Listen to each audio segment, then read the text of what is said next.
Hey everybody, 64 Studios 101. Andrew Fan12 here. We're doing another Doctor Who reviews episode. So we were actually filming this before we even uploaded the first. We filmed the first, but not uploaded it, so I have no idea how well it'll go down and whether anyone will actually watch it or anything, but whatever the case, assuming that you guys have been watching the first episode, here's episode 2. Okay, so as you might have noticed by seeing the DVD, this is Resurrection of the Daleks with the 5th Doctor. Yeah, it's, the third appearance of Davros. Yeah, the first three is played by Harry Malloy, who would play him for the rest of the 80s. So, here's the box. Davros. My complaint, Harry Malloy's great as Davros, but I don't think his makeup looks quite realistic There are some enough. scenes when it looks okay, but in general, not as good. Yeah. And another interesting thing about this episode is that instead of the usual 25-minute format of the classic series, this is 45-minute slot per episode. And the reason for that is actually, I believe they were playing the Olympic Games. Well, in the 80s, so instead of playing it 1 day a week, I believe they were playing it 2 days a week, and one of those days, I think they were playing Olympic Games during the time, which they usually play Doctor Who, so I think they fixed that. I mean, the way they solved that was by doing 45-minute episodes under 1 day a week instead of 25-minute episodes 2 days a week. Of course, it's only, by the way, I believe it's only the Peter Davison era where it's 2 days a week. It's 1 day a week in the other era. Eventually in the classic series they do make a return to the 45-minute. Yeah, for Colin Baker's the first series, and then, of course, they've been doing it consistently since 2005. Yeah, but this episode, is it the first to ever do that? Dude, 45 minutes long? Yes, it is. It's an okay episode. Yeah. I honestly don't think it's the best episode. Yeah, I like it pretty well. It's not one of my favorites, but I like it. I mean, the plot has been criticized for not making sense, and it features a lot of deaths, doesn't it? Yeah, I believe it's the record for the most deaths in any Doctor Who story, which on-screen deaths, obviously, because I don't know how I feel about that. Yeah, I mean, it's not that big a surprise. Yeah. And yeah, well, compared to a lot of 80s stories, I think it looks pretty good. The model shots are great, in my opinion, and the space station sets aren't quite as good as, like, the Ark in Space. They're passable, but not the best. And some of the effects aren't that great. Like, when those red laser things look pretty bad. Yeah, it's also the last appearance of the 5th Doctor's companion, Tegan. Yeah, and the ending seems a bit forced. It seems a bit...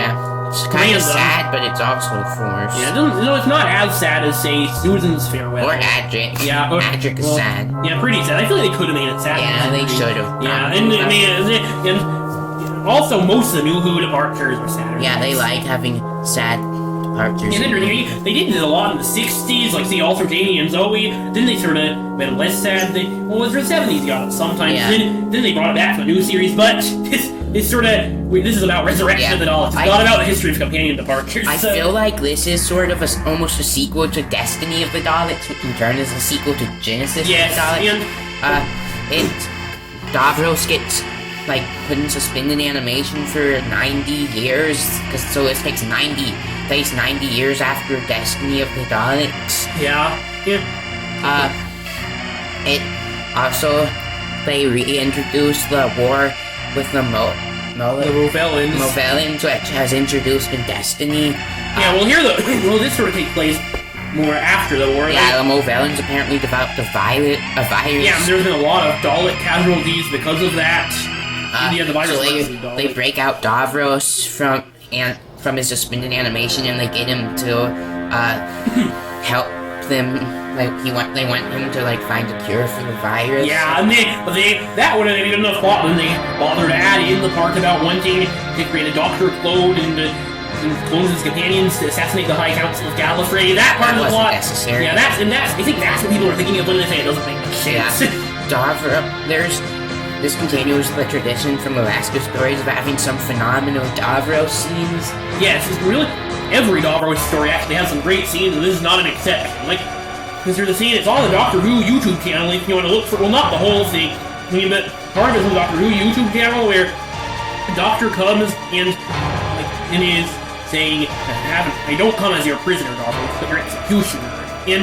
But then Davros is telling him, you wouldn't, he knows the Doctor wouldn't dare, and then, unfortunately, they cut off before the next part of the Doctor Who YouTube channel. But if you watch the episode, we'll then see that indeed the Doctor would not dare to kill him, and I like that, because that shows that he's the Doctor, that he's not, it sort of shows how the Doctor is. No matter how much he hates some of his enemies, or, he doesn't necessarily hate him, but no matter how he feels about some of his enemies, he doesn't have the heart to actually kill them. And then also, this is great when Davros offers the Doctor to give him the chance to lead a Dalek army. It sounds like he actually thinks the Doctor will accept. Yeah, that's part of that scene, I believe. That's a great scene. I might put a link to that scene in the description. That's a good idea. I'll try and do that, so go look in the description if you want to see it. It's just a really great story. Yeah. Well, wait. What am I saying? It's not really great. It's okay. But it's pretty good. Yeah, it's not the best dog story of the classic series, and Peter Davison isn't exactly my favorite Doctor either. For me, he's sort of okay at what he does, but I don't think he has a very wide range of emotions. Sorry, Peter Davison fans, and sorry, Stephen Moffat, but that's how I feel. This is story number 134, and it is aired between February 8 and February 15, 1984. So, anyway, it's... I can't remember what season it's in right now. Let me see if I can figure it out. Here's the Ellen virus. Okay, I want to say it's season 21. Don't quote me on that. It might be season 20, but I'm pretty sure it's season 21. Yeah. It's season, 20 or 21. Yeah. One of those. Okay, whatever the case. Yes, Davros is definitely the highlight of this episode. If it didn't have Davros, it would just be a generic Dalek story, and there wouldn't be many great scenes. Yeah. This introduces a new design of Supreme Dalek, I believe, which is a good design. Good. For some reason, the orbs are way bigger than those of a regular Dalek. At least bigger. Yeah. It would also go on to be used in a similar design in Remembrance. Yeah, I don't believe it's quite the same, but it's similar. Yeah, it's black with blue orbs, which is the same basic color scheme, and reminds me of little black Daleks. Yeah, and what I like here, the Daleks, I feel like, are very threatening here. Like, they're probably partly because so many people die, but in the golden era of the Daleks, I think it's definitely the 70s, well, maybe the late 60s, like, Daleks master plan maybe Daleks master plan through around Genesis of the Daleks, but even though this is after that, I really like them. The Remembrance Daleks are pretty good too, and they're good in some news. I love that they're threatening. They're so threatening and they kill so many characters. Yeah, I don't know if they need to kill so many, but still. It does add to their threat. Yeah, one thing I don't like as much about the story, I feel like a lot of the guest actors aren't good at acting. Now, no offense if you guys are watching this, which I highly doubt you are, but... It has what's his name? Is it Lycan? Yeah, he would go on to turn in Attack of the Cybermen, where he becomes a good guy. Yeah, he's a villain here, but then he just becomes a good guy, which I don't know. Yeah, another thing about this really, the Dalek agents, they have Dalek eyepieces on their helmets. I don't really understand why. They have eyes of their own, so I don't know why they need Dalek eyes. Maybe the Daleks consider their technology superior to... Maybe like they're able to see through eyes or something, I don't know. Also, that could have almost inspired the Dalek puppets, I don't know. Yeah, if so, well, that makes it seem a lot worse, because the Dalek puppets are a terrible idea in my opinion. Sorry, Stephen Moffat. Yeah. Yeah, he did. Yeah, I thought so. Alright, so,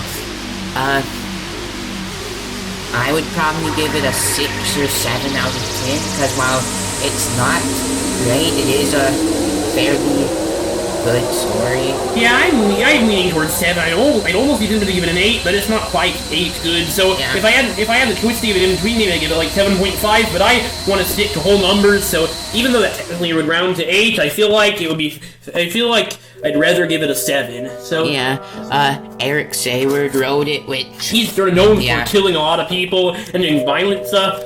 Like, he wrote Attack of the... No, I don't think he did write Attack of the Cybermen, surprisingly. Never mind. No, Well, Did he write maybe he did. Revelation? I believe, yes, Yeah, he Revelation did. of the I believe, Gods, I which feel is like, almost a sequel to this. yes, and he wrote Earthshock, where, spoiler, at the end, Adric dies. Yeah, And he wrote, although he wrote The Visitation too, and that one doesn't have as much of a body count. And Yeah. I think he wrote quite a few Sixth Doctor stories, which isn't that big a surprise because they're really violent in that era. So I don't think there's too much more to say about Yeah, we've this. gone through the positive and the negative. I don't think there's that much more to say. This one is I think it's like if you're interested in Doctor Who, it's definitely worth watching. I'd say I'd not say classic. it's not one of the one. It's not like one of. It's not a must watch Yeah. or anything, but if you just want it, but if you watch all the must watches and you want another story to just pass the time with, this is worth watching. Yeah, it's pretty good. You should watch it if you want to. Yeah. So that's really all there is. 64 Studios 101. And Who Fin 12. Signing off.